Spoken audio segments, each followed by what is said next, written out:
Fala pessoal, seja super bem-vindo a mais um Pizza com Marketing. Hoje, Jário, vamos pintar as paredes desse Brasil. Vamos pintar sonhos, cara. Você vendeu muito produto dele já, hein? Eu já vendi muito produto dele. É, cara. E hoje o cara vai ser uma história, meu, apaixonante. O cara é diretor de marketing de uma das marcas mais conceituadas, talvez, no mundo, cara. Ah, com certeza, cara, com certeza. Presente no Brasil mais de 60 anos. Estamos aqui com o diretor de marketing da Sharon Williams.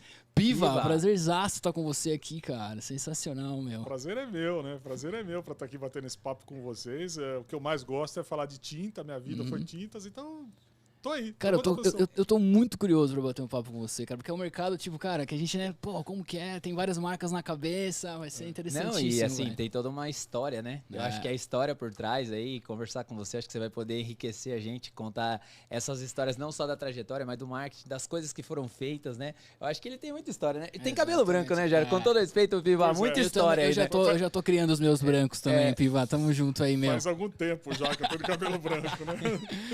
Piva, obrigado por aceitar esse convite. Ficamos muito contentes. A gente precisa falar do nosso patrocinador antes de mais nada, né, Jairão? Exatamente, cara. 21 Live, você que tem uma agência e quer dar excelência no atendimento aos seus clientes, entra lá www.21live.com.br, mude o seu jogo. Você que com certeza trabalha muito até altas horas da noite dentro da sua agência com a sua equipe e muitas vezes seu cliente não sabe disso, não percebe isso. Então você pode mostrar esse valor, tudo que você pratica, tudo que você faz, os arquivos, atas de reunião, solicitações, tudo numa plataforma só. 21 Live, entra lá, confere, agenda uma demonstração gratuita e vamos pra cima, Eber, que agora é o Piva. Eu tô muito curioso pra falar com ele. Eu tô muito curioso, Jair, e você pode estar se perguntando por que eu estou curioso, por várias coisas, mas uma delas é porque o cara lidera a equipe, cara, desde 1997. Eu gosto muito de pessoas, Piva, então vamos falar da sua trajetória, cara. Como é que foi essa construção de estar hoje aí como diretor de marketing numa das principais marcas do mundo aí? Legal, assim, como vocês disseram, né? Eu comecei em tintas lá atrás, no futebol com bola de meia, lá em 90 e alguma coisa. Eu não vou revelar a minha idade, né? Mas assim, e eu comecei na área técnica naquela época, né? Como técnico, depois fui atendente de saque, depois fui uma porção de coisa até que vim por marketing, fui gerente de produtos, né? Trabalhei em diversas outras companhias também de gerente de produtos, aí eu vim para vendas, tomei conta de um negócio na Argentina de tintas, por uma outra empresa que eu trabalhei, né? E tinha esse negócio na Argentina. Tive uma experiência aí de gestão de negócio como todo, que foi muito legal. E depois voltei ao Brasil, voltei como gerente nacional de vendas, depois fui para marketing de novo. Então, assim, uma experiência longa, uma experiência boa, mas você disse uma coisa muito interessante. Pessoas fazem o meu resultado. Que legal. Quer dizer, eu não sou nada sem as pessoas, nada. Então, ou seja, todas as pessoas que tem hoje na minha equipe, elas são fundamentais, cada uma no seu pedacinho, cada uma com suas ideias, cada uma tudo. Então, gestionar pessoas para quem quer ser alguma coisa na vida é condição mínima. Você tem que dedicar o seu tempo às pessoas, porque elas vão... Quanto mais você sobe numa empresa, ou quanto mais você se torna importante dentro de uma estrutura, mais pessoas você vai ter a seu cargo. Então, para mim, esse é um ponto primordial de cuidado, né? E cada vez mais, agora, atualmente, o desafio nosso é, já com os cabelos brancos, que nem vocês mesmos disseram, né? A gente poder se adaptar também a essas novas gerações que vêm, porque eles pensam de uma maneira diferente que a nossa. Eles têm tempos diferentes, eles têm raciocínios diferentes, eles têm metas diferentes. Então, como eu, com a minha experiência, me junto a esse pessoal e consigo tirar o caldo, né, necessário para a gente seguir, que eles fiquem felizes também. Maravilhoso. Ô, Gerão, eu já tô empolgado aqui, cara. Você vai me corrigindo. Chegou um cafezinho aqui para nós, maravilhoso. Esse café aqui, essa bolachinha aqui é maravilhoso. Fique à vontade. Vixe. Aí. Ô, Pivan, seguinte, você falou da nova geração, né? E eu acho que, no meu ponto de vista, aí você pode falar com muito mais propriedade que eu, que essa junção da nova geração com as novas tecnologias, mais com a experiência, se a gente consegue fazer esse match, sai muita coisa boa.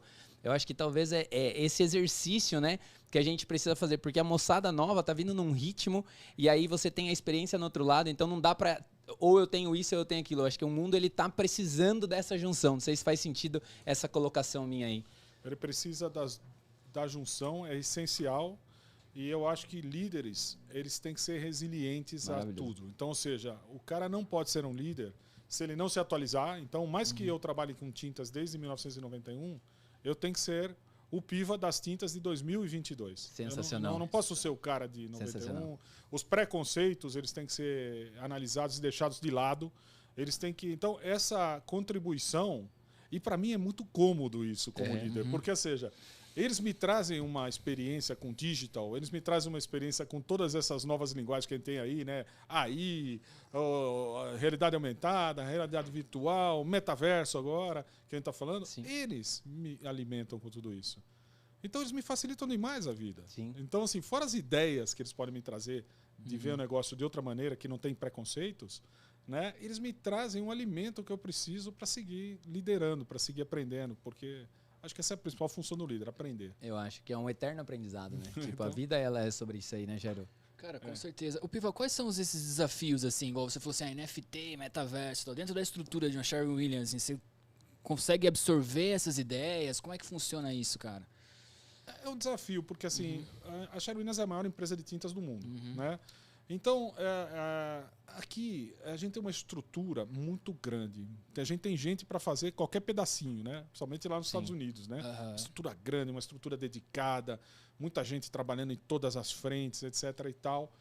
Isso é muito bom, porque traz resultados muito bons, mas também ele gera uma discussão interna sobre todos os temas. Então, a empresa, às vezes, ela é muito atirada nas tecnologias, ela está à frente de tudo, ela está olhando tudo, mas cada movimento é que nem futebol americano, né? Cada movimento é uma reunião. Né? Então, ou seja, então você vai lá, né? Quer dizer, você a melhor frase. Faz uma jogada, faz uma reunião lá para ver. Né? Exatamente. Então, assim, isso também a gente tem que saber coordenar, a gente tem que ter inteligência para poder navegar nesse espaço. Ou seja, o encontro da tecnologia que anda cada vez mais rápida com uma empresa que é centenária. Né? A gente tem 170 anos de vida. Sim. Então, essas duas coisas, esse movimento, a gente tem que tentar fazer com que ele seja ágil, para que a empresa tenha mais rapidez, mas também tem que entender que é uma baita estrutura por trás. E junto com todos esses elementos novos, como o metaverso, NFT, como inteligência artificial, com tudo isso, tem lei de proteção de dados, sim, que a gente agora começa a aprender a navegar nesse caminho que não tinha. Então você tem sempre os senões aí, né? Olha, vamos fazer, mas olha isso aqui. Vamos fazer, mas não podemos invadir aqui. Então, a beleza que se tem é isso. É a gente poder entrar nesses processos, aprender com eles, poder fazer com que eles andem numa certa velocidade, sabendo que a estrutura atrás é grande, que você precisa engajar todo mundo aí nesse meio. Sim. Dentro desse mesmo cenário aqui, cara, o que me vem muito à cabeça é o seguinte, que nem você falou assim, ó, empresa grande, gigantesca lá nos Estados Unidos e tal, e hoje você responde direto para os Estados Unidos, como que funciona, só para a gente entender ali os seus desafios, né? Eu tenho dois chefes, na verdade. O presidente do Brasil, né, que é o cara que eu respondo hierarquicamente, perdão. Sim. Né? Então a gente costuma falar dotted line, né? Linha pontilhada, né? E um cara no México, que é o chefe do marketing Latinoamérica, vice-presidente de marketing Latinoamérica. Legal. Então ele é meu chefe direto, funcional mesmo. Sim. Então esse é o meu chefe direto. Eu penso porque os caras devem chegar pra você e falar assim, viu, vamos pintar, fazer uma sala de pintar aqui no Fortnite, não sei o que, daí chega pra vocês e fala, meu, o que eu faço? Tem que levar pra lá. Acontece esses movimentos? Muito. Normalmente acontece isso. Por exemplo, conta pra nós uns casos aí. Não, assim... Por exemplo, vou dar um exemplo agora recente, né? Eu estive lá no São Paulo. Eu sou São Paulino, né? Maravilhoso. Somos todos São Paulinos aqui, ó. Só o Rodrigo ali que cara, o nosso... O Gabriel vai até chorar. O Gabriel Ou seja, me fica uma lágrima aqui do lado nos últimos tempos, né? Porque tem sido difícil. Minha filha, tem sido difícil botar ela nessa trilha. Mas brincadeiras à parte... Eu estive lá no São Paulo conversando com eles, tal, com o diretor de marketing e tal. Sou muito ligado ao São Paulo desde pequeno. Sim. Já joguei bola no São Paulo Salão, essas coisas quando era moleque. E sou muito ligado ao clube. Então, fui lá e a gente estava falando de pintar o Morumbi, que a gente já pintou no passado, de ter lá uma área VIP, lá um camarote. Camarote, obrigado. E a gente estava conversando sobre isso. Pô, eu fiquei encantado. Falei, vou fazer isso, né? Vou fazer isso. O São Paulo é muito legal. Se você vai hoje no Palmeiras, tem uma estrutura maravilhosa. Sim. O Corinthians também tem. Sim. O Corinthians só tem o mesmo problema do São Paulo, que é longe. Né? Então não fica tão central como fica um Palmeiras hoje, um Allianz, né? Então, assim, fui lá, conversei com os caras, tal, voltei empolgado. Pô, aí falo, puta, eu vou falar com os caras lá fora. Aí falo com o meu chefe no México, ele fala, o que você vai fazer no futebol, cara? Você não tem dinheiro para ir no futebol. Futebol você tem que ir ou não ir.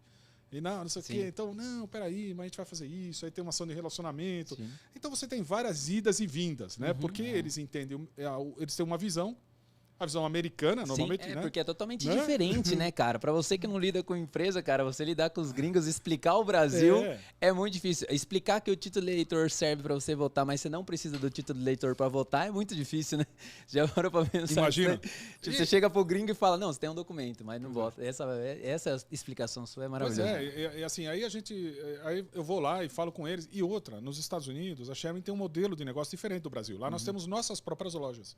Nós temos 4.500 lojas nossas. Que legal. Então nós produzimos o produto e distribuímos o produto. Direto, Aqui no Brasil, não. O modelo é completamente outro. Eu produzo o produto e vendo para home centers, materiais de construção, Mas lojas de tinta. não tem um distribuidor no meio do caminho? Tem também distribuidor, mas ele atende a lojas pequenas, as que eu não atendo diretamente. Então o modelo de negócio é muito diferente. Então eles pensam com o mindset do modelo de negócio americano. Né? Então ele fala, pô, peraí, eu não preciso fazer relacionamento com esse cara, eu faço lá na loja, não preciso fazer aqui na empresa. Aqui no Brasil é diferente. Cara, nós temos que trazer os pintores para estar com a gente, os arquitetos, o consumidor final eu trato no ponto de venda. Então eu quero fazer essa ação para levar os caras lá no Morumbi para ver o jogo. Para ver um jogo de futebol. Não, pô, mas peraí, você tem um Super Bowl, é como levar o cara lá para ver um jogo, um basquete, né, cara?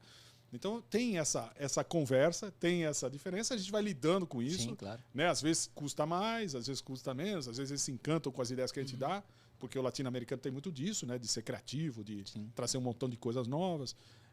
Mas é normal, é parte do nosso dia a dia. Ô, Piva, dentro dessa cadeia tem uma pergunta que não quer calar, cara. Quando você tem um distribuidor e quando você tem... Essa pergunta é legal pra galera que trabalha em indústria aí. Quando você tem um distribuidor, quando você tem um decisor, que, por exemplo, no seu caso, pelo que você falou, você citou dois, né? O pintor e o arquiteto. Que necessariamente o decisor não é o mercado, o público final. Minha irmã, que está trabalhando o dia inteiro e tal, vai pintar o apartamento, vai construir alguma coisa e tal. Qual que é o desafio principal que está no seu colo, cara? Você fala com o pintor, com o arquiteto, massivamente. Você tem uma linha de comunicação para o mercado final, isso é importante. Conta essa história pra gente, cara. A cadeia eu sou business to business. Sim. Mas eu sou to consumer também. Ou seja, eu vendo primordialmente o meu produto para business. Eu vendo para uma loja de tintas, eu vendo para um home center. Eu não vendo direto ao consumidor. Sim. Então, eu sou business to business de essência. Aí já tem um primeiro ponto. Eu negociar com um cara que é um cara que vai comprar o meu produto, como vai comprar um produto da Coral, um produto da Souvenir, um produto da Lux Cola, um produto da Eucatex e outros dos fabricantes. Então, ou seja, minha primeira perna é o business to business. Mas eu tenho que influenciar o consumer. Né? O usuário, o influenciador. No caso aí, o pintor e o arquiteto, eles são influenciadores. Eles vão na tua casa, você que não entende nada de tinta, porque tinta é uma categoria distante do consumidor. O consumidor não pensa em tinta. Né? Então você vai pensar em tinta quando você ficou de home office, como foi o caso da pandemia, aí você sentou lá no seu escritório e falou, cara, isso aqui tá muito ruim. Falta uma cor aqui, né? Nesse negócio aqui. Pô, não tem nada aqui. Falou, cara, isso aqui tá muito ruim, preciso mudar aqui. Então vamos mudar a cor, vamos mudar aqui essa cadeira, vamos não sei o quê. Aí você pensou em tinta. E aí você chegou à conclusão que você não entende nada disso. Né? Porque a maioria dos consumidores não entende nada. Eles entendem um pouquinho de cor, ele fala, pô, eu queria uma cor aqui, eu queria tal. Isso muito mais a mulher, que agora participa cada vez mais, graças a Deus, da compra também, né? O homem é muito mais decisor de marca, ele vai muito para o caminho de marca, mas aí, então eu trabalho a loja, que vai fazer a distribuição do meu produto, e eu trabalho também os influenciadores, que são os arquitetos e pintores, e tento influenciar o consumidor também, que apesar de ele não saber nada, eu tenho que chegar nele. Eu tenho que falar, eu tô aqui. Então o cara tem um top of mind muito forte de uma das marcas, né? E eu estou brigando. A minha marca é a terceira no Brasil. Então eu brigo aqui por conquistar espaço na cabeça desse cara. No mundo é a primeira e aqui no Brasil vocês são a terceira. Exatamente. O Brasil é a segunda operação da Sherwin Williams no mundo. Tá? Então, assim, é uma operação grande. O Brasil é um país grande. É um país poderoso. Poderoso. Né? Que a gente... Vocês acham que não? Ele é, né? O Brasil é uma linha importante no Excel da Sherwin. Muito importante. Então, ou seja, e aqui tem uma coisa importante: gente para pintar e casas para serem pintadas. Né? Então, ou seja, tem muita oportunidade. Então, esse trabalho, respondendo a tua pergunta, estou me alongando nesse tema, mas assim, respondendo a tua pergunta eu tenho que trabalhar o ponto de venda, o cliente, o meu business, que é o que eu vendo, né? O B do vendo, mas eu trabalho também o C, que é o consumidor, o pintor, o arquiteto que me recomenda e o próprio consumidor que compra. Então, é um trabalho integrado, a gente tem plataformas de trabalho para cada um desses públicos, né? Então, eu vou para o pintor com uma plataforma chamada SW Pro, que é uma plataforma dedicada ao pintor. Eu acho isso essencial, quando você tem uma coisa dedicada ao seu principal público, o influenciador. Vocês oferecem o quê nessa plataforma? Cursos, informação? Todo tipo de informação. A categoria pintor ela é pouco desenvolvida. Então, pintor, às vezes, parece uma tarefa. Né? E pintor não é uma tarefa, não é uma profissão. Então, eu tenho que fazer com que ele se sinta um profissional. Puta, sensacional. Né? Valorizar então, seja, esse cara, né? Claro. Então, ou seja, e ajudar ele. Então, assim, sofreu muito na pandemia no começo, porque ninguém queria um pintor em casa. Então, a gente tem que estar junto nessa hora, porque o cara é o cara que aplica a maioria dos meus produtos, né? Infelizmente, o que a gente chama de do it yourself, que é o cara que compra ele mesmo aplica, no Brasil, ele não é tão grande. Então, o pintor ainda tem um papel preponderante e vai continuar tendo por um tempo. Então, eu preciso estar junto a ele. Então, eu dou informação específica para ele do mercado, de como ele fazer as coisas, de como está indo o mercado, quais são as tendências de tecnologia. Dou informação de como ele se profissionalizar, abrir a sua MEI, fazer suas contas, né? Que legal. Então, eu dou informação profissional mesmo, com cursos. A gente tem cursos com o Senai. Né? Então, o que eu acho, o que eu recomendaria como marketing é a gente se aproximar dos caras que são os influenciadores do nosso negócio. É lógico, o consumidor, para quem vai direto, né? Trata ele direto. No meu caso, eu tenho, além do consumidor, eu tenho os influenciadores e tenho o business, que é o ponto de venda. Né? Então, é isso. Ô, Ivan, dentro desse mesmo bate-papo aqui, que tá incrível, meu. Olha só que legal, né? Você falou que a Sherry Williams ela é a segunda top of mind aqui no Brasil, né? É, terceira marca. Terceira, desculpa, perdão.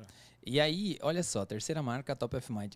Cara, você tem alguma ação de marketing que você participou ou alguns insights que você deu? Porque trabalhar a marca no Brasil é um desafio, né? Tipo, porque, que nem você falou, o Brasil é muito grande, tem muita coisa, muito espalhado. Para fazer marca no Brasil é muito dinheiro. Exato. Então, acho que você tem uma série de desafios aí, né? Você tem algumas histórias, alguns casos, por exemplo, que você presenciou, que você viveu sobre esse assunto, cara? Cara, eu tô vivendo agora, assim, para ser sincero. Eu falei da plataforma dos pintores aí, né? A gente lançou essa plataforma há 1 ano e meio atrás. A gente tinha relacionamento com pintores, mas era um relacionamento muito local, lojas, treinamentos que a gente fazia, cadastrava, tá, mas não tinha uma ação integrada. Agora a gente tem. Então, assim, fazer marca num país onde o teu produto não tira a bunda de ninguém da cadeira para comprar, né? Você não vê uma propaganda de tinta falando, que delícia, eu quero pintar a parede da minha casa. Sim. Não é assim. Gostaria que fosse, mas não é. É planejada. A pintura é planejada. Então, assim, o meu produto não tem o sex appeal de muitos produtos que estão por aí. Então, eu tenho que trabalhar onde? Eu tenho que trabalhar para que o cara lembre de mim quando ele for fazer o processo. Ou que o cara que faz o processo, o influenciador, me recomende. Então, quando a gente pensou nisso, a gente falou, preciso me aproximar mais seriamente do pintor. Porque esse cara vai me ajudar a construir marca. Esse cara vai ser o meu embaixador. Pô, sensacional. Então, isso nós fizemos através da plataforma. Então, com isso, eu falei da parte de informações de mercado para ele, da parte de estruturação de negócio, e tem uma terceira parte que é o reconhecimento. Reconhecimento pessoal, que a gente faz com ele, com eventos, com tudo isso que eu levo ele para vários eventos que eu patrocino, etc. e tal, que eu convido esse cara em primeira mão para ir. E o reconhecimento por prêmios. Ele tem uma plataforma onde cada produto que ele compra, ele sobe a nota fiscal, ganha pontos, esses pontos ele troca por coisas. Sensacional. Tá? E aí vocês criaram essa aproximação direta, né? Isso Porque a gente está vivendo. Que legal, meu, que legal. Então, assim, eu tenho hoje mais de 30 mil pintores cadastrados dentro da plataforma. Cara. Então, ela tem 1 ano e meio. A nossa meta, obviamente, é ter muito mais. Né? A gente estima que no Brasil existam mais de 1 milhão e meio, entre 1 milhão e 200 e 1 milhão e meio de pintores. Tem muito mais para ir para frente. Ou seja, mas este cara começa a me reconhecer como uma marca que está ao lado dele. E de uma maneira honesta. Não é que eu quero falar que estou e disfarço aí. Não, é honesto. Ou seja, eu trabalho com ele o tempo todo. Ofereço um curso do Senai grátis para ele, ofereço essa plataforma de mídias, ofereço descontos para promoções, mando produtos novos para ele testar, desenvolvem produtos com a gente lá na fábrica. E o cara se reconhece. Então, eu sinto que esse reconhecimento, essa aproximação com um influenciador tão importante é vital. Eu acho que é vital para todas as marcas. Né?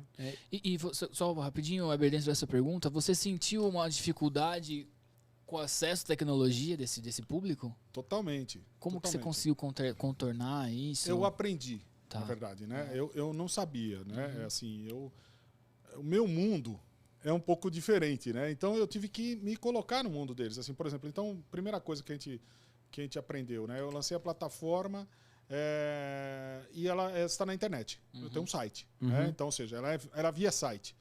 Pô, mas o cara, ele não tem um computador na obra. Ele tem um celular na obra. Exatamente. Então eu preciso botar essa plataforma num app. Exatamente. Para que o cara possa acessar isso. Então, ou seja, mas o site, pô, todo mundo tem computador. Sure.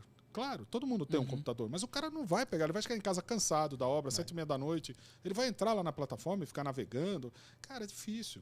Eu tenho que entender o dia a dia do cara. Trabalhar numa obra, um serviço de pintura, é um serviço duro, cara. Cansativo. É um serviço cansativo. É. O cara tem que ter preparo físico, né? Outro dia eu tava pintando um banheiro lá em casa, desisti quase no meio. Não, era um banheiro. É muito difícil pintar, muito difícil.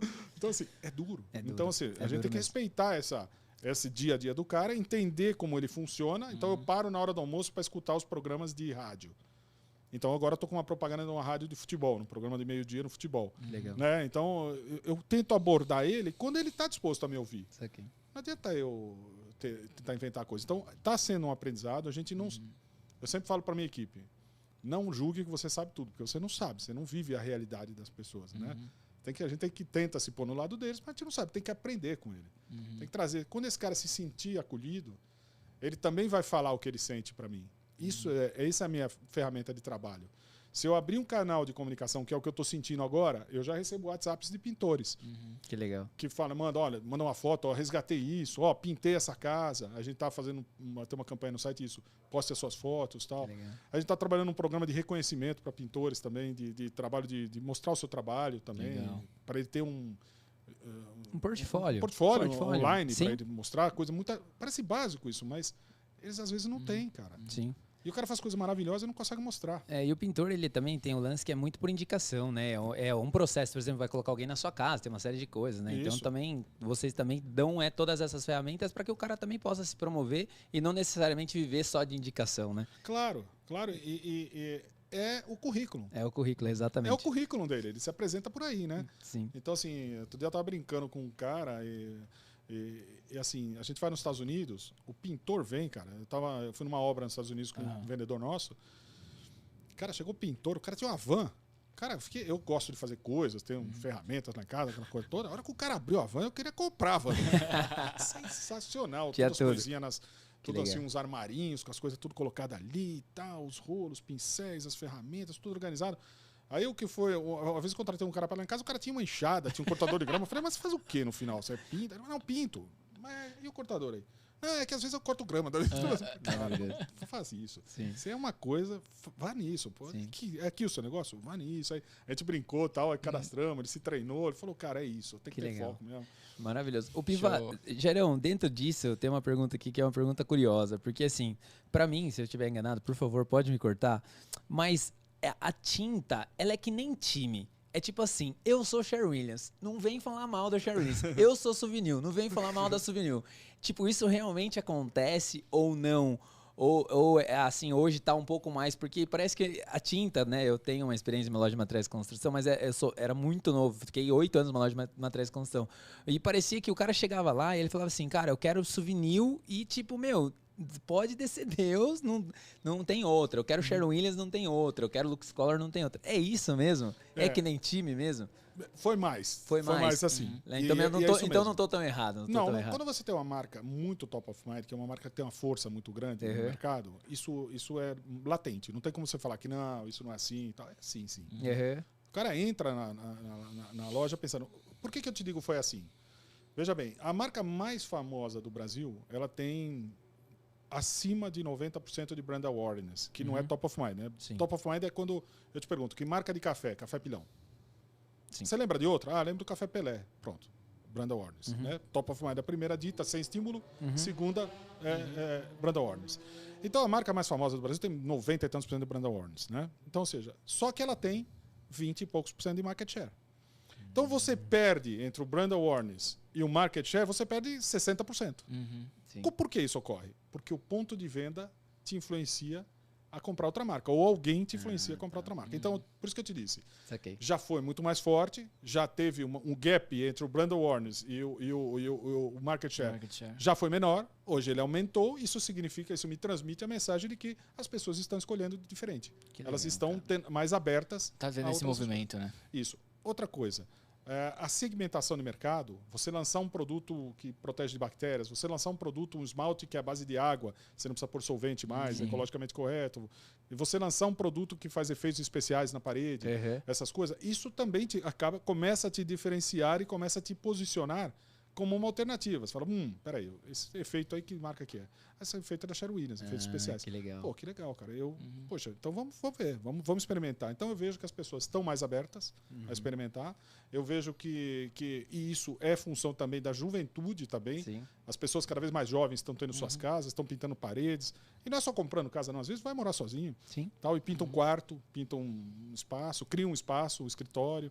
E ela começa a experimentar mais. Então, isso é um sinal para mim, o que eu acabei de falar.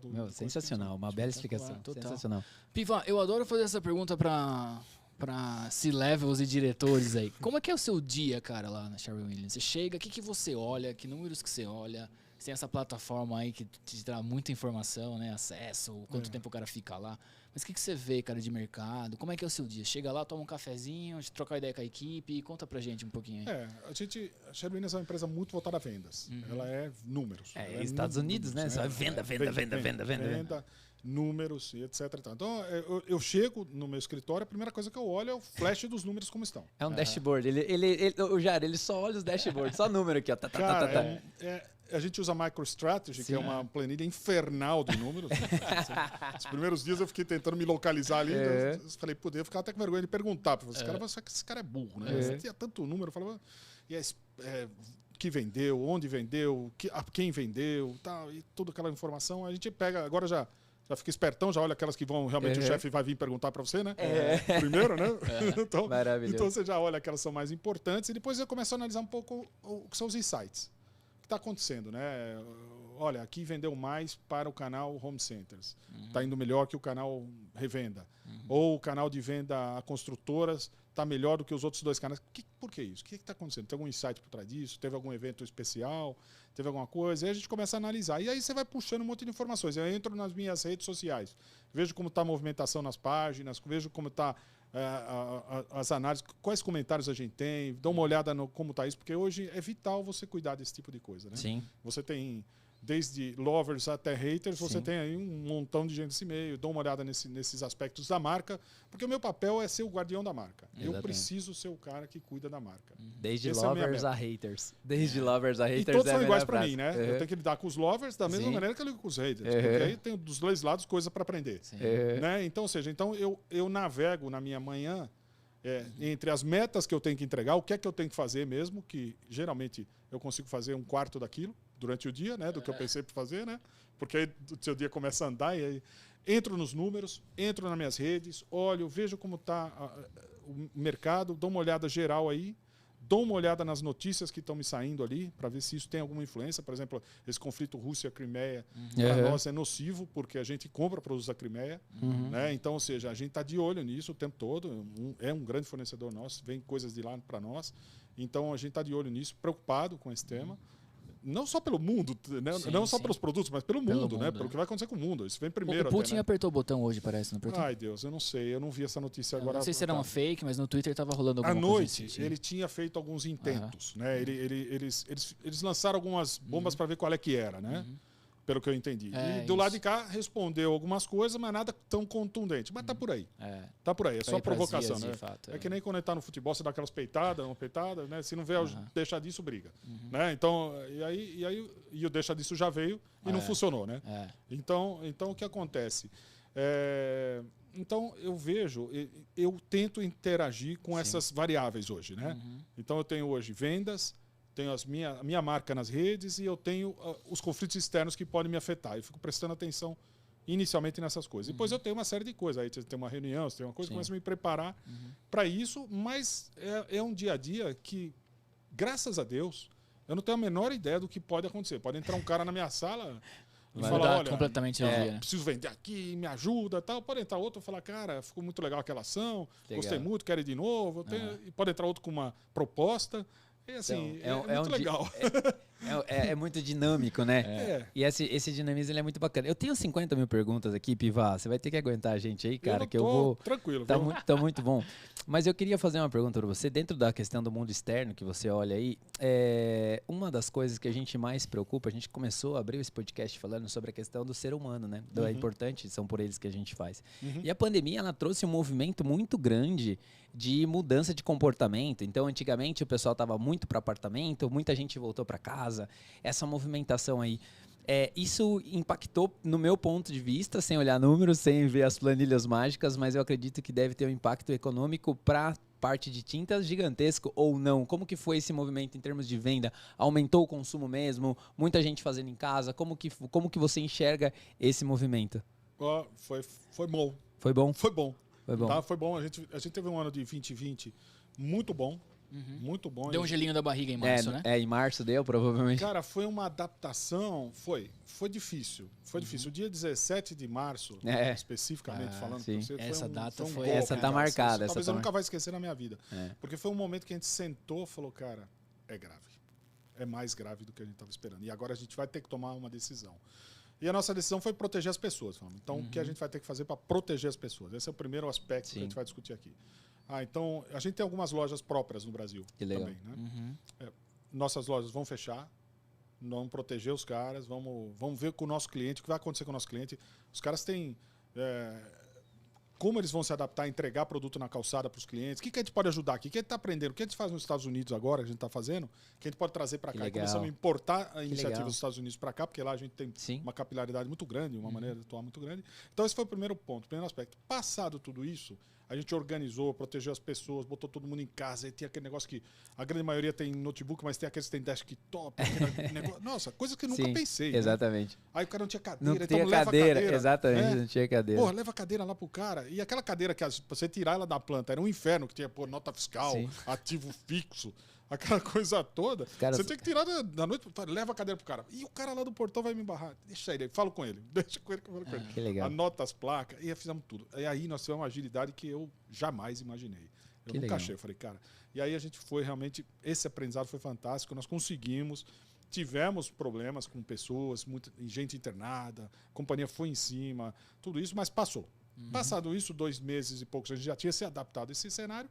A boa notícia que veio é que o governo não fecharia as lojas de tinta. A loja de tinta foi considerada essencial e não estariam fechadas. Então a gente pode começar a pensar, e agora? Como atuo? Mas ninguém vai querer comprar tinta. Bom, vamos ver, não tem problema, vamos nós nos adaptar e ver. E para surpresa, as pessoas começaram a fazer coisas em casa. Então a pintura, que até um certo tempo o cara pensava em pintar a casa toda, ele começou a pintar room by room, que a gente faz nos Estados Unidos. Né? O cara pinta o quarto, o banheiro, cara pinta o banheiro, o cara pinta o escritório.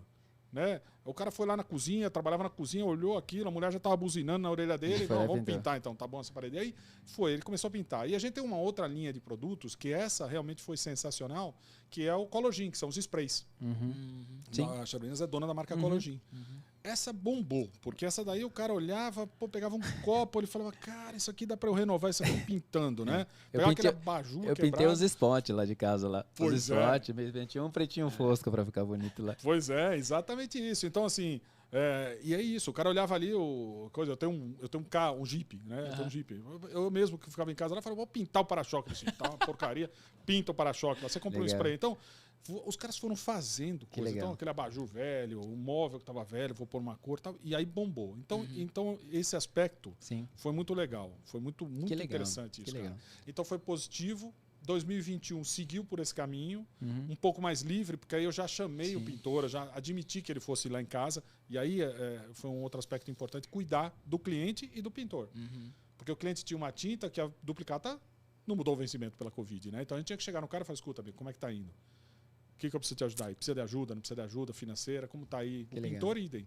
Nós temos um trabalho de dinheiro, de dar cartões, de dar alimento, porque, coitado, o pintor da noite pro dia, cara. O cara ficou sem trabalho.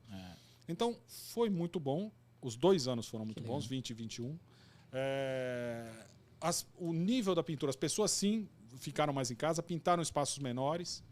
Houveram problemas também, até a pessoa que muda de vida, o cara que saiu de casa, foi morar sozinho. Uma série de mudanças. Tal, não sei o quê. Também a gente nota isso, principalmente os jovens. Também pintam uma parede, a gente se adaptou a isso. Então a gente tem uma evolução. Teve alguma lição, cara, que você adaptou, tipo, putz, isso aqui foi um benefício dessa história toda aí, que você adaptou para o negócio, assim? Eu acho que o principal benefício foi que as pessoas pensaram na tinta como, olha, eu preciso redecorar, eu preciso renovar, tudo, e pensaram na tinta. Porque às vezes a tinta, há um tempo atrás, ela era encarada como um material de construção, quase. Ela era parte da obra. Sim. Né? Então eu só usava ela quando tinha um problema, ou quando estava realmente muito feio e tal. E depois ela passou... Opa! Tá vivo ali, Gabrielzeira. Não fui eu agora. Não foi. Não, esse não foi. É que o papo tá bom, geralmente quando o papo tá bom acontece isso. Gabrielzeira. Bem também, não tem problema nenhum. Tudo certo. Vai cair de novo. Vai aí, cair Gabriel. de novo, Gabriel. Não A tem. sapa do fundo não tá funcionando bem. Show. Foi? Valeu, Legal. Gabriel, obrigado. E aí? Então, De que a tinta desvinculou da obra, né? e desvinculou. Ela tinha essa pegada de material de construção. E quando a pessoa chegou em casa, ela falou, preciso dar uma redecorada aqui, uma renovada. E aí ela pensou em tinta como uma parte da decoração. Ela voltou a pensar nisso. Então esse impulso, essa classificação, eu pensar na tinta como uma parte da decoração, é uma luta nossa de tempos. Botar mais cor na vida das pessoas, porque a cor tem uma influência fenomenal na vida das pessoas. As pessoas não percebem às vezes, mas a renovação, mudar uma cor, colocar uma cor, você muda o ambiente, você muda o seu mood. Você muda tudo isso. Então, a cor tem um papel fundamental na vida das pessoas e elas começaram a pensar nisso. Então, a pintura de espaços menores. Eu não preciso pintar a casa toda. Sim. Eu posso redecorar uma sala. Posso pintar uma própria parede. Depois redecorar um outro espaço, seja com cologin, um spray. Eu posso redecorar um vaso, eu posso redecorar uma parede, um móvel. E o fato da pessoa realizar mais, falar, eu posso fazer também alguma coisa aqui dentro de casa, pequenos espaços, também nos ajudou. Foram dois aprendizados, duas coisas boas que ficaram. Maravilhoso. Você olha os produtos como clusters, assim, vocês dividem entre famílias? Como que é essa história aí? Sim. É bom e ruim, na verdade. Assim, normalmente eu olho como tecnologia, eu sou muito técnico. Né? A minha visão, ela acaba sendo dentro de casa técnica. Então, quando eu olho meus informes, eu classifico ali as tintas acrílicas, as tintas esmaltes. Às vezes a gente tem... Os nossos informes internos são assim. Externamente, o que eu olho por ambiente, eu olho por uso do produto. Né? Então, eu tenho uma segmentação por uso de produto. Então, eu tenho um produto que protege da Bioprotect, eu tenho um produto que é para áreas externas, eu tenho um produto Elastic que é para consertar problemas de fissuras. Então, para o lado de fora, eu olho uso de produto, eu olho indicações de produto. Para o lado de dentro, eu olho por tecnologias, aí eu agrupo grupos de produtos de acordo com a tecnologia com a qual ele é formulado. Né?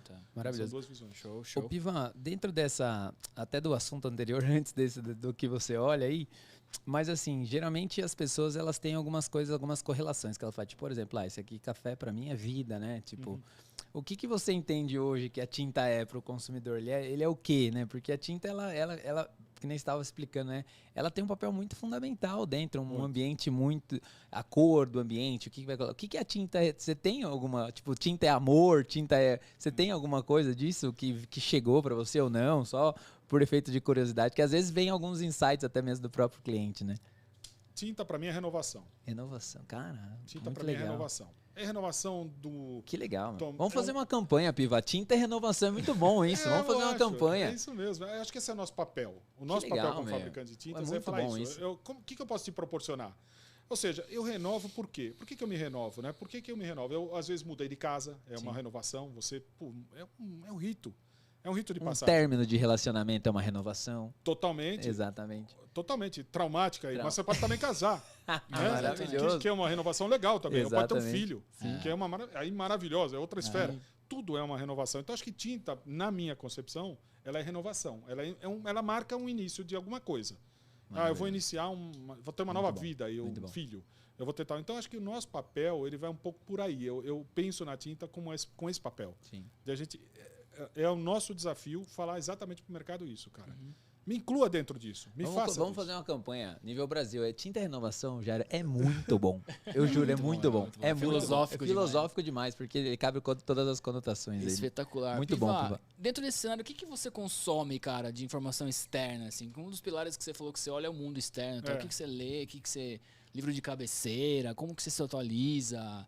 Cara, assim, eu tenho vários aspectos, assim. Então, hoje, eu consumo muito rádios externas. Por exemplo, eu costumo escutar muito alguns rádios. Eu vejo que aqui no Brasil, a gente tem uma carência, na minha opinião, de informações externas. A gente tem uma pílula ali, mas a gente passa o dia falando do trânsito de São Paulo, ou falando que choveu, que não choveu, que é tragédia, que é isso. E a gente gasta muito tempo nisso. Eu não estou dizendo que não deva. Sim, tá tem certo. assuntos que a gente tem que gastar tempo, mas tem outros que, poxa, é mesmo? Será que eu não devia estar mais informado? Porque a gente costuma falar que os americanos não sabem nada do mundo de fora, né? A gente tem esses jargões, né? O americano é assim, mas ele é fechado ali, ele só sabe do país dele, que não deixa de ser uma certa verdade, né?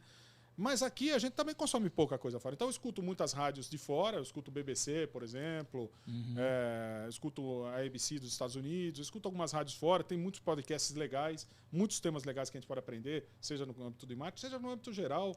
Né? Mas eles são muito plurais, eu gosto dessa pluralidade de temas. Fala da África, fala do Brasil, fala da Europa, fala da Rússia, fala do Japão. E aqui a gente não vê muito isso, a gente não vê muitas discussões para a gente entender. Às vezes tem de manhã um programa na CBN que eles falam do mundo, meia hora com o mundo lá, que aparece o Ariel, que é um argentino, tal, falando junto com o Guga, que fica nos Estados Unidos, tal, não sei o quê. E aí eles tratam um pouco essas coisas, que eu curto muito isso, né? Muito pessoal, né? Isso, sim, né? Não, mas eu consumo muito isso. E aqui eu tenho consumido muito coisas da nossa história, então eu tenho tentado voltar a coisas que eu não lembro mais, que eu estudei lá atrás. 1808, 1822. Eu estava com um livro de cabeceira agora que é mais pesado um pouco, vou pôr um mais leve na cabeceira, que é a ditadura. Fala da ditadura, né? Então, um livro da ditadura, então, que é uma coisa que eu esqueci um pouco. E eu tenho que recuperar até para poder discutir os dias atuais, porque senão eu não tenho conteúdo para falar, eu gosto desse cara, ou eu não gosto daquele cara, ou eu sou a favor desse... Eu não sei. É mesmo? Eu acho que tem que ter mais propriedade nessa discussão. Não, maravilhoso, cara. Sensacional. Ô, Pivan, eu vou indo por um outro caminho. O Jairo vai para um caminho, eu vou para outro. Não tem problema. Aqui a gente faz um ping-pong, meu. Pô, nada como combinado. Não tem nada combinado aqui, na verdade. Essa pauta aqui, Piva, a gente não lê nada dela. É tudo ideia que vai surgindo. Ô, Piva, tá muito bom esse papo. Cara, e eu queria falar para você do assunto do momento, que é o seguinte. Queria falar sobre televisão. Porque olha só, você é um cara experiente, você passou por todas as transformações e a televisão ela teve um papel muito importante, ela tem um papel importante ainda, obviamente, né? Mas assim, outros meios ganhou força, como YouTube e mídias sociais, etc e tal.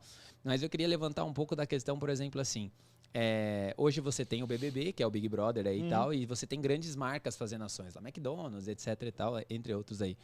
Hoje, eu queria que você falasse assim, se a Sheryl ela olha para a televisão ainda ou não, né, pelo meio, até mesmo para contar um pouquinho da sua história, dessa transformação. E, de repente, se, por exemplo, cara, um BBB para a gente trabalhar marca, para a gente trabalhar, se isso seria algo, porque eu acho que tem meio que a ver o BBB com... Porque daria para fazer alguma ação de tinta lá dentro, no meu ponto de vista, olhando como publicitário, daria. Se isso, de repente, entrou numa pauta algum dia, seja ou não, se você participou de alguma reunião que... Ou vocês não olham para isso, não, televisão a gente não está olhando mais, mas para a gente entender esse mercado aí. Sim. A televisão ela ainda é um meio importante de construir marca. Ponto. Né? Perfeito. Ela Perfeito. perdeu muito. Você tem hoje a TV aberta como praticamente inviável para marcas que não têm tanta grana para investimento. Sim, perfeito. Ou que não tem um produto que mova as pessoas. Tá bom. Né? Então, ou seja, o que eu tenho que pesar na hora que eu vou para uma TV? Vale a pena, o cara vai levantar da cadeira e vai chegar lá no ponto de venda e vai perguntar do meu produto, quanto tempo ele vai levar para fazer isso? Então, ou seja, construir marca na TV ou em qualquer lugar, você tem que ter frequência. Sim. Senão você não... Eu acho que você falou uma coisa que quanto tempo o cara vai demorar do meu comercial até o cara chegar no ponto de venda, para mim isso aí é maravilhoso. Exato. Então, ou seja... Se conseguir responder essa pergunta... Então, ou seja, eu olho, eu sou sei lá, eu gosto de uísque, vamos dizer. Legal. Se me passa uma propaganda de uísque, eu não vou levantar imediatamente e sair para comprar uma garrafa disso. Mas eu vou comprar em algum momento, porque eu gosto disso. Perfeito. Então, e a frequência é curta aí. Sim. Eu posso ir no supermercado no final de semana e olhar lá e comprar. Claro. Agora, a tinta, ela é planejada. Então, eu posso estimular que o cara planeje na TV Isso posso. Isso se ele vai falar, puta mesmo, tô vendo aí um negócio de cores aí, propaganda Sherwin Williams e, cara, preciso pintar aqui. Mas, até ele sair para comprar, então esse ROI dessa aplicação, dessa grana que eu vou colocar, ele não está fechando para mim hoje. Então eu não estou indo. A categoria não está indo para a TV, tá? Então eu preciso pensar nesse ROI. Então se eu pegar essa grana, por exemplo, Big Brother. Vamos lá. Fantástico. Eu acho. 15 milhões para estar lá dentro. Pois é. Então, e você vai ter ali uma prova, vamos dizer que você paga uma prova de 15 milhões. Essa prova vai durar 3 minutos e meio, 4 minutos, aí você vai ter uma baita exposição de marca. Fantástico, legal. Se a sua marca ela é bem feita, ela é bem arrumada na cabeça do consumidor, você pode capitalizar. O seu produto é um produto de fast movie, você pode capitalizar. Para a tinta, eu acho que você pode perder, porque um outro ponto que eu tenho que analisar quando eu vou para um canal desses é quão marcante é a minha mensagem. Maravilhoso. Eu sou terceiro. Maravilhoso. Tá? Então, por exemplo, se você vê um bom exemplo disso, propaganda de cerveja. Né? No passado, agora não mais, mas no passado, qualquer propaganda de cerveja a gente acreditava a Brahma. Sempre. Né? Porque o cara olha, Brahma. Se a mensagem não for muito marcante, mas muito mesmo, como aí a Vera Verão, que tem uma frequência grande, tem a mina, aquela coisa toda, que o cara fica ali vidrado ali, se não for assim, você pode reputar parte do seu investimento para o líder. Exatamente. Então, essas duas contas, então, quer dizer, eu adoraria ir para a TV, eu pondero isso, eu tenho uma reunião sobre TV agora, essa semana que vem agora, com um cara que é produtor, não, nada com Big Brother, porque é muito fora da minha cartela hoje, eu quero rever isso, faz um tempo que a gente está fora, eu quero rever isso, mas, assim, para mim o ROI não fecha, eu prefiro pegar essa grana e ir para o digital, trabalhar com influenciadores, que nem tinha aqui um rapaz aqui que anterior a mim que estava falando aí fora que de repente esse cara me interessa o contato, né? Porque assim, aí eu acho que eu posso fazer muito mais barulho com menos grana e ter um ROI mais positivo. Então tudo no marketing é uma questão de ROI. Maravilhoso. Isso aí, Jairo, sabe que é Estados Unidos. Desculpa, estou falando ROI, mas a gente está falando com as pessoas, é o retorno do investimento, né? Sim. Desculpa aí. Não, tá tudo certo. Viu? Mas isso é Estados Unidos. O cara tá focado na venda, Jairo. É venda aqui. É a bora online, né? né? Aqui, ó. É venda, pá. Não tem, meu. É porque é uma grana que custa pra ganhar, né? Porque as pessoas acham que as grandes companhias têm muito dinheiro, fica jogando dinheiro no lixo direto. E joga mesmo, né? Uma parte joga. Mas assim, eu tenho que tratar o dinheiro da Sherwin Williams como se fosse meu dinheiro. Eu trabalho para a marca, eles me pagam. Então, eu tenho que trabalhar isso todo o tempo. Isso é a minha análise diária. Pô, meu, sensacional. Maravilhoso. Pivá, dentro disso, qual que é o maior desafio do seu setor, cara, hoje, assim? Se tivesse um gênio da lâmpada, se tivesse uma pergunta, um desejo para fazer para ele, para te resolver esse desafio do seu setor hoje, assim, o que você pergunta, o que você pediria para ele, cara? Eu pediria que a gente estimulasse e pudesse ajudar que as pessoas pintem mais as suas casas. É isso aí mesmo. Porque maravilhoso, direto e reto, né? É assim, as companhias trabalham muito isoladamente. Você vê, não tem uma campanha que seja das empresas. Isso é uma falha, eu estou falando de uma falha nossa, né? Eu estou falando de mim mesmo também, certo, né? No meio desse grupo aí, né? A gente precisa fazer com que o brasileiro tenha acesso à tinta, que ele possa pintar a sua casa, que ele possa... Quando a gente anda no Rodoanel, cara, é uma tristeza o Rodoanel. Você tem muitas casas que não tem reboque na parede, não tem a massa. Cara, isso... Olha o que tem por trás disso, cara. É o bem-estar da pessoa. É uma tinta... Uma casa que fica no tijolo, ela entra a umidade. Uma casa que fica no tijolo, ela entra o frio, entra tudo. Cara, eu acho que as companhias, e não só tinta, eu acho que o segmento de material de construção tem muito a trabalhar por aí. Estimular para que as pessoas possam comprar. E quando eu falo de comprar mais, não é só eu botar mais produto para o cara comprar, não. É ter produtos que possam chegar nas pessoas. É a gente, de uma maneira geral, trabalhar mais para que as casas estejam pintadas e melhores. Mas, porque a tinta tem uma influência muito grande na vida das pessoas. Então, o segmento de tintas precisa evoluir no aspecto de chegar mais às pessoas, a todas as pessoas, a realidade do nosso país. Vender tinta para rico é fácil, como vender qualquer coisa para rico é fácil. Né? Basta você encantar ele. Mas a grande massa daqui no Brasil não é rico. A gente tem muita gente que precisa e que não está aí nesse grupo. Então, acho que esse é um desafio para nós. Até porque também a gente tem uma estrutura de custos por trás. A gente tem toda uma mochila pesada que a gente leva e que a gente fica pesando aí, né? Mas a indústria como um todo pode se unir mais nisso, pode ter um programa melhor de chegar aí e tem muito para evoluir. Então, botar cor e tinta, né, para proteger as casas de todas as famílias, acho que é o maior desafio. Legal, cara. É um bom desejo para pedir pro Não, Gênio, né? pô, isso aí é maravilhoso, cara. E assim, imagina quantas pessoas vão ser impactadas, né? Exatamente, então, dentro desse cara. cenário. O Pivan, dentro desse mesmo segmento de levar, né? Você falou uma das coisas que eu gostei muito, que assim, a tinta hoje, mais ela não é só estética, né? A tinta ela tem hoje diversos fatores aí, que nem você falou, vou pintar uma casa aqui que está só no reboco, e aí essa tinta ela vai proteger. Então ela tem uma série de fatores aí. E aí vamos falar um pouquinho sobre tecnologia, né? Então, como que é essa questão de futuro para olhar para a tinta, né? O que a tinta tá se reinventando com relacionado à tecnologia, com uma série de fatores que estão acontecendo aí. E falar também dessa questão de como é lançar um produto novo tecnológico. Não sei se você já participou de algum, mas queria falar dessas duas coisas aí. Bom, a tecnologia ela vai avançar muito para a área do ESG, da sustentabilidade principalmente. Tá bom. Né? Eu acho que ela passa por essa coisa verde, as tintas elas já vêm evoluindo muito para isso. Então, por exemplo, hoje eu tenho toda a minha linha de tinta, ela tem muito menos emissões. O que é isso, né?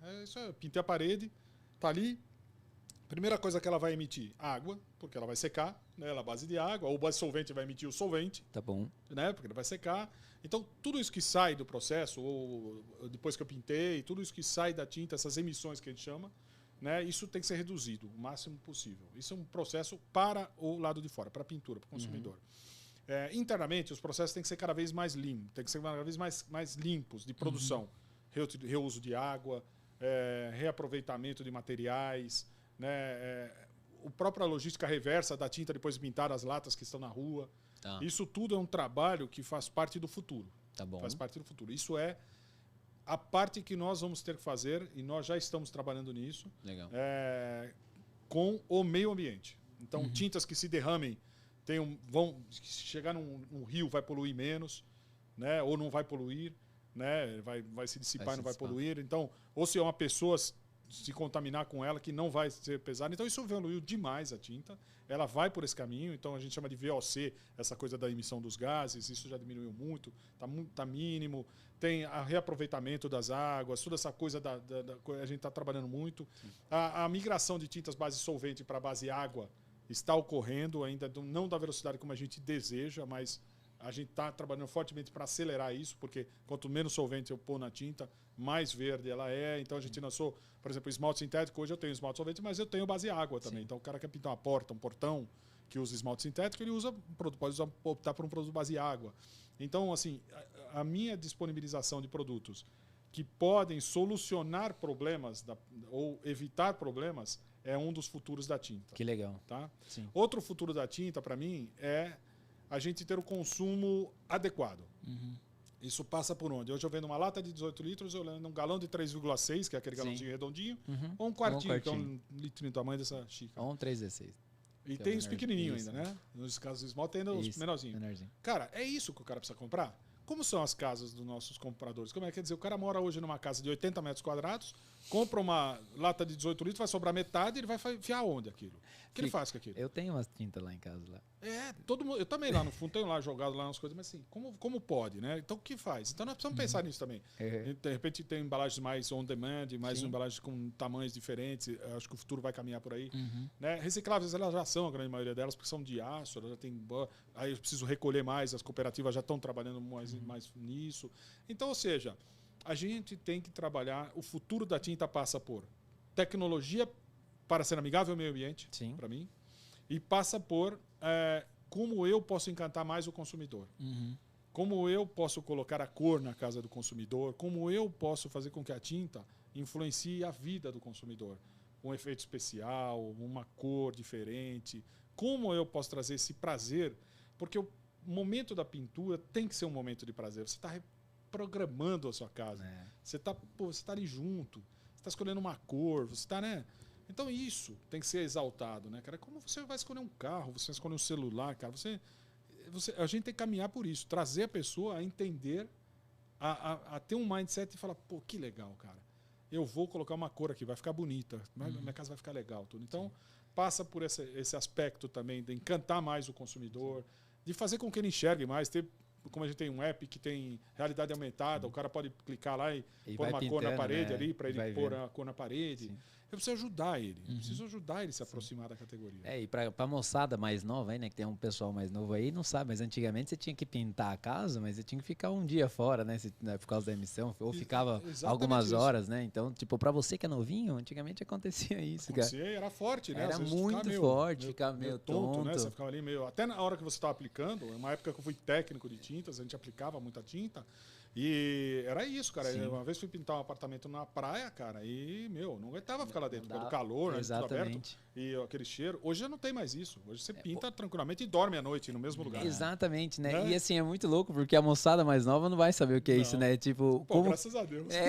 Não, graças a Deus, mas, cara, é muito louco, porque tenho várias histórias de, putz, não dava pra pintar a casa, era um mega evento a pintura, porque era muito difícil, por causa que não dava pra ficar dentro.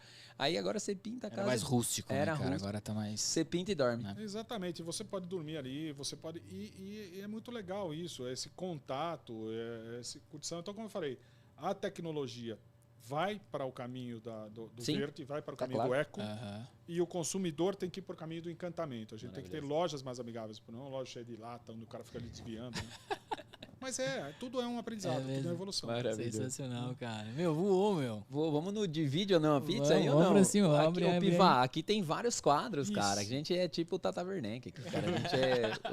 A gente tem, cai o negocinho. Precisamos fazer uma vinheta se divide a pizza aí, Gabrielzão. Piva, seguinte, cara. Divide a pizza ou não? Sim, não ou por quê? A gente vai falar o nome de uma pessoa Tá. e aí você vai basicamente escolher se você divide essa pizza ou não com ela. Se sim, beleza? Se não, por que você dividiria Tá. essa pizza aí? Cara, tô aqui com o nome que nossa produção mandou. Léo Tintas, cara, do Shark Tank Brasil, da Decor Colors. Divide uma pizza ou não com ele? Divido. Pô, Divido. Eu acho que o Léo. Eu não conheço o Léo pessoalmente, tá? Uhum. Nem como visita clientes, a gente conhece muito cliente, mas não visitei ele. Uhum. Assim, ele foi a maior captação, o maior valuation do Shark Tank até o momento, Sim. até aquele momento, né? Então, assim, ele esteve lá. Eu acho que o Léo, naquela apresentação em específico, me chamou muita atenção que ele, assim, batimento cardíaco, uma hora se mostrava 133, ele devia estar 180, naquele momento ele estava tranquilo. Uhum. Né? Mas ele foi lá, ele acreditou no seu sonho. Ele tinha um produto na mão, ele acreditou no seu sonho, ele foi defender o seu sonho, ele levou a invertida, teve uma inteligência emocional grande, respirou. Teve uma hora que ele olhou para o chão, pensou, ele respirou. Uma moça, eu esqueci o nome dela da esquerda, ele estava até do lado esquerdo, uma morena, eu esqueci o nome dela agora, eu não misturo todos os nomes, mas enfim. Camila, né? acho que é a Camila. É, a Camila. Camila deu-lhe uma invertida forte, o outro falou, não, você tem uma história para contar, mas eu não vim aqui comprar história, tô fora. Aí o cara vai levando só porrada, de gente grande, né? Ele não tá levando porrada de um cara que ele pode inverter o cara.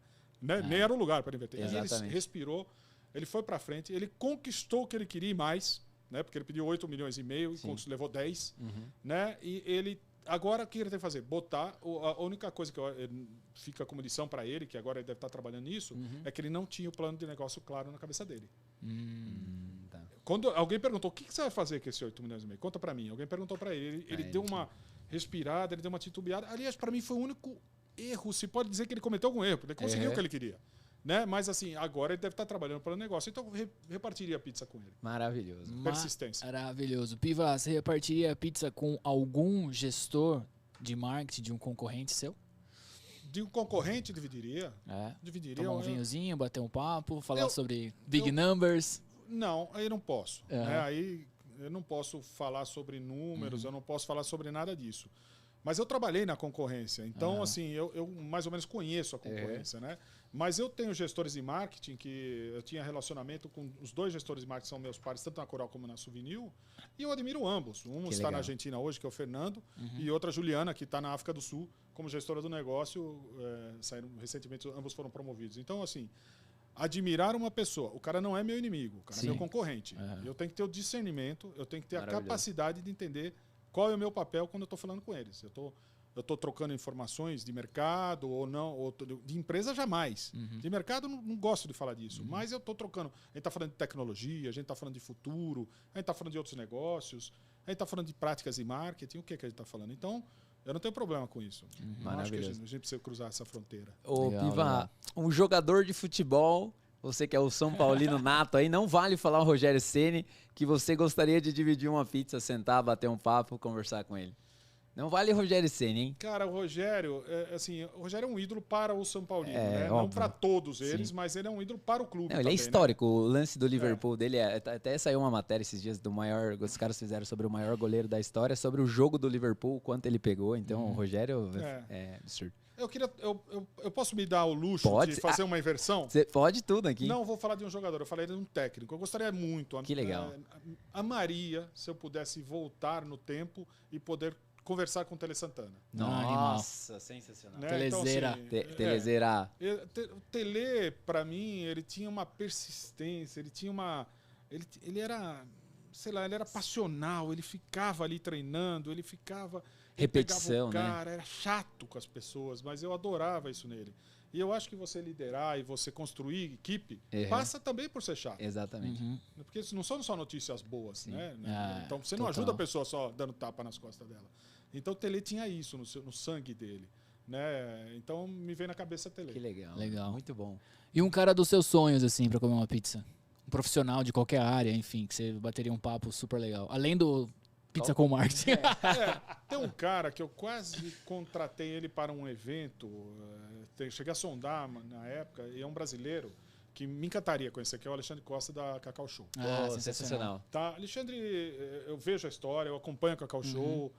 Eu sei como ele começou lá com os ovos de Páscoa, que foi quando deu início tudo isso aí. É um cara que batalhou e hoje é o que é, né? Então, ou seja, talvez a maior chocolateira do mundo, se não me engano, é a maior chocolateira de chocolates finos do mundo.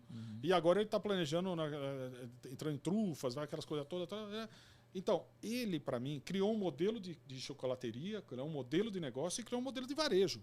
Que ele vareja hoje com as franquias e com as lojas. Sim, sim.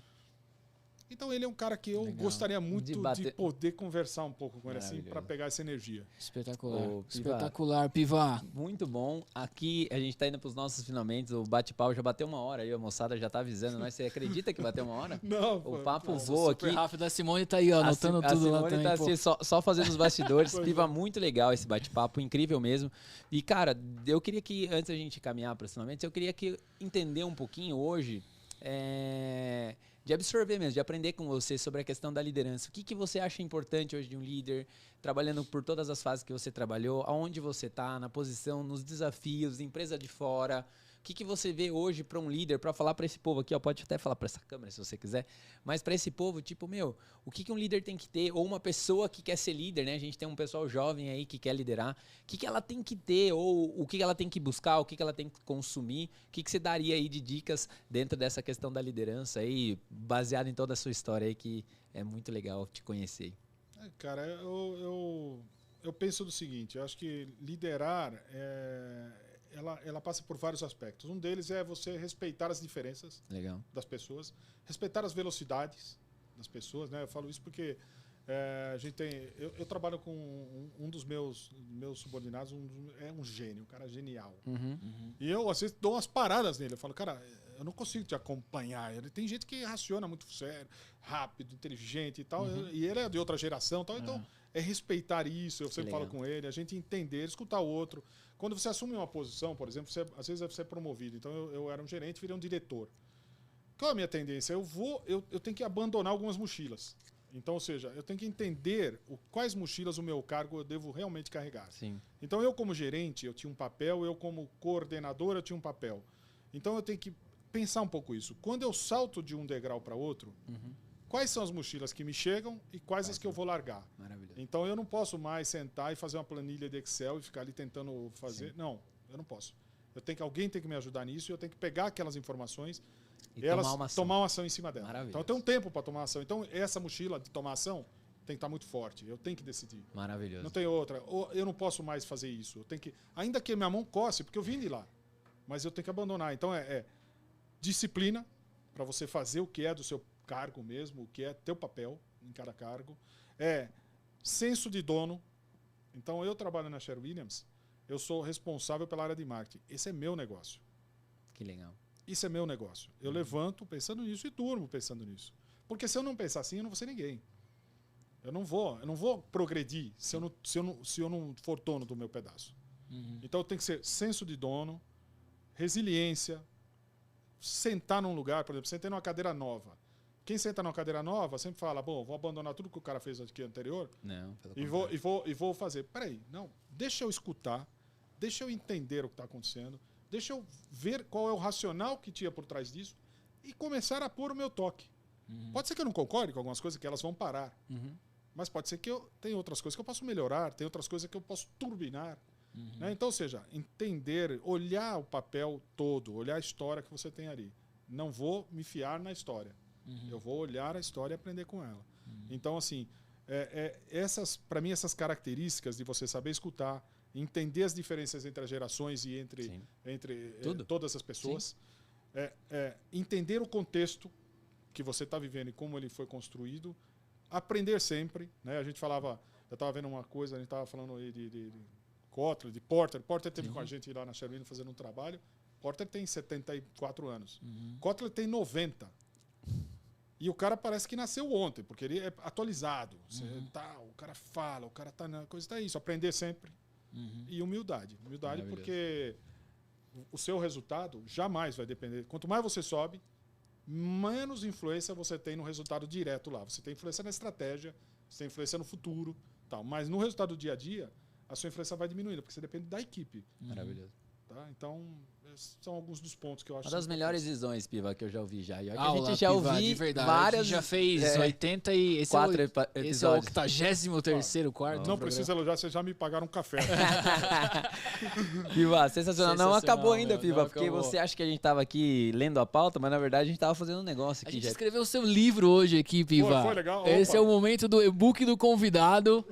Anotamos os melhores pensamentos de Luiz Antônio Piva Filho, cara. Exato. Sacou? Você vê que falta de criatividade do meu pai? Eu também sou júnior, não tem muito pra onde correr. Pô, Piva, seguinte, a gente anotou os seus melhores insights aqui. Legal. Foi um bate-papo muito legal. E eu vou fazer uma pergunta pra você. Enquanto você pensa nessa pergunta, eu e o Weber... Eu acho que a gente faz a pergunta depois, Jairo. Não vamos deixar ele pensar, porque senão ele vai ficar apreensivo. Deixa ele prestar atenção no e-book dele. Tá bom, Então, vamos pra cima. Curte. Olha pra lá agora. Não, agora você fica aqui com a gente enquanto a gente faz esse bate-bola. O pessoal vai mesclando com a câmera ali, vai pondo pra nós, pondo pra todo mundo. Jairo, você quer começar? Vamos pra cima, cara. Piva, você falou várias coisas importantíssimas aqui. Uma delas é o seguinte, cara. É muito importante que um líder se atualize o tempo inteiro. Não adianta você assumir um cargo lá maravilhoso, sentar na cadeira e ficar esperando. Então, atualizar é fundamental, meu. Ô, Jair, eu pego uma carona com você no e-book do convidado do Piva para falar o seguinte: pessoas são as que fazem resultado, né? Então, resultados são feitos por pessoas. E seja uma pessoa do ano, cara. Se você tá em 2022, não adianta você ter um pensamento de 94, bicho. Maravilhoso, cara. É um para-choque, uma frase de para-choque de caminhão, mas a gente adora, ainda mais quando vem de um cara maravilhoso igual o Piva. Se coloque no mundo do seu cliente, sacou? Nem no lugar dele, mas no universo dele, para fazer sentido as suas ações. Eu fiquei triste porque eu vou ter que riscar essa daqui. Anotamos exatamente a mesma coisa, então eu vou pra próxima, Gerão, que é o seguinte: saiba lidar com os lovers e com os haters, cara. Achei muito boa essa, porque na vida, se você é um fazedor, se você é um cara que faz algo, você vai ter as duas pontas, os lovers e os haters. Legal, cara. O Piva colocou 3 pilares para gestores de marketing prestarem muita atenção. Primeiro, vendas, porque se não tiver venda, meu amigo, provavelmente você vai sair do lugar aí. Mundo externo, o ambiente que acompanha o seu negócio, e as redes sociais, uma comunicação de uma forma geral, porque é onde você está trocando diretamente com o seu público. Então, esses 3 pilares aí: vendas, mundo externo e comunicação, redes sociais. Adorei isso aí, Piva. Muito bom, Gerão. Vou dar sequência aqui, cara. Uma das frases que ele falou que eu achei maravilhoso, que pintar é igual renovação. Então, se você terminou aquele relacionamento, se você tá meio que do seu trabalho não tá igual, pinte alguma coisa, renove-se, porque renovar faz parte da vida. Então, se renove o tempo inteiro e pintar faz parte da vida. Cara, rendeu o e-book dele. Não. Ô, meu amigo, você que também é um gestor de marketing, quer trabalhar com marketing, tem ideias maravilhosas, só que é o seguinte: tudo no marketing é ROI, retorno sobre investimento. Então, a ideia é legal, mas será que ela tem retorno? Presta atenção nisso. O Gerão, dando sequência aqui, eu não paro, cara. Escrevi bastante aqui.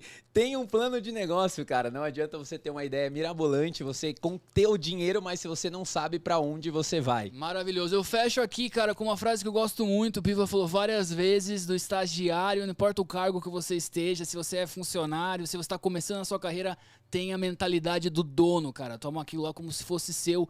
Com certeza, com certeza você vai ser bem sucedido em algum momento da sua vida. Jairão, pra fechar, eu vou ter duas aqui que pra mim foram maravilhosas. Todas foram maravilhosas, mas duas principais que eu gostei muito, que é o seguinte: respeite o tempo e a velocidade das pessoas. É a primeira, que isso é muito legal. A partir desse momento que você respeitar, a sua vida vai fluir cada vez mais. E, meu amigo, você precisa abandonar algumas mochilas que não fazem mais parte do seu cargo ou do seu dia a dia. Então abandone as mochilas. Esse foi o e-book do convidado, Jairão. Sensacional, Piva. A galera curtiu aí, bate-palma, meu Deus do céu. Muito bom, meu. Maravilhoso. Muito bate-papo, cara. Essas coisas pra depois eu lembrar. Não, depois você faz o corte lá. Total. Sensacional. Piva, seguinte, cara, pergunta básica, sem Kotlers e sem Porters, mas o que é marketing pra você? E um recado aí para as futuras gerações que querem trabalhar com marketing. Marketing é entender o consumidor, como eu encanto o consumidor. Para mim isso é marketing, né? Isso foi uma grande evolução, porque antes a gente tinha... O marketing era preço, né? Lá atrás, lá no fundo, o marketing era preço. Eu preciso de preço, eu vou falar com os caras do marketing. Marketing não é isso. Marketing não é isso. Marketing ele tem muitos mais componentes aí, né? Não é só preço, ele é o desejo do consumidor, ele é o que eu entrego para o consumidor, se realmente está adequado ao que ele espera. Então, são vários componentes de marketing. Então, marketing para mim é a visão do consumidor, é entregar para o consumidor o que ele realmente espera ter. Isso a gente tem exemplos vários, mas, por exemplo, Apple, o cara entregou, o cara quebrou ali, ele errou no computador, fez outro, mas ele só pensava em inventar coisas novas que iam na cabeça do consumidor, ele entendia. E ele fez e ele está até aí hoje. Então tem vários exemplos assim, né? E a gente incluindo até a Sherwin-Williams. A Sherwin-Williams também foi a inventora da tinta em lata. Então ela antes vendia meio que ali a varejo, depois passou por aí na lata. Foi a primeira tinta em lata. Ela entendeu que o consumidor precisa levar aquilo para casa. Então, peraí. Então criamos uma lata, botou lá dentro da lata, inventou o rolo de pintura.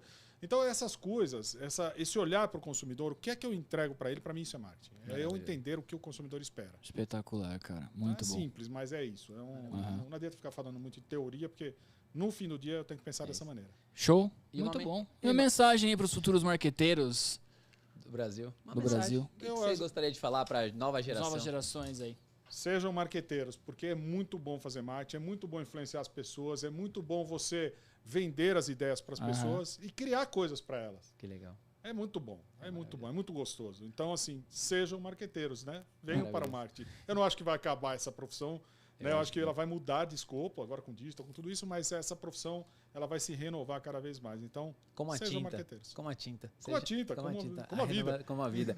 Maravilhoso. Muito esse bom, foi o bate-papo aí com o Luiz Antônio Piva Filho. Para você que ficou aqui, se inscreve, dá like, compartilha com a família. Maravilhoso. Muito obrigado, a gente agradece. Um forte abraço para todos vocês, Jairão. Vamos nessa? Vamos para cima. Obrigado, valeu. Até a próxima. Um abraço, tchau.